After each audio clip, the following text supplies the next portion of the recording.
fartação, se acaba a diversão e o prazer desaparece, e logo tudo entristece no Nordeste brasileiro. A falta de um guerreiro que os amigos não esquecem.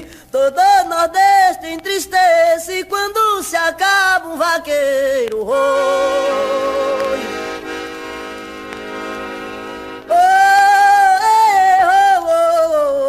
oi, quero lembrar Zé Vicente do Rio Grande do Norte, vaqueiro de gênio forte que morreu tragicamente. Partiu de casa contente pra o Rio Tinto ligeiro. Faleceu mais um cavaleiro que todo o Brasil conhece. Todo o Nordeste entristece quando se acaba um vaqueiro. Ei, oi.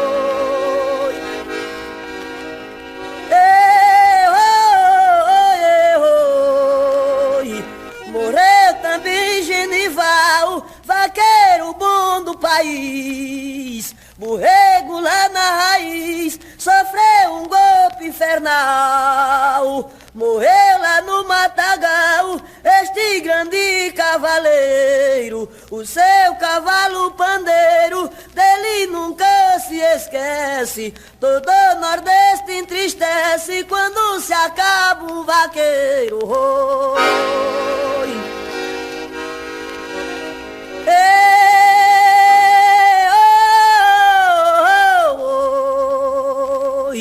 Morreu Gilão em Campina, Bastos em Camarazal, Claudine e Milton afinal trouxeram a mesma sina. A morte negra e ferina levou mais um companheiro. Morreu Bebete e Pinheiro, que a Paraíba conhece. Todo o Nordeste entristece quando se acaba um vaqueiro.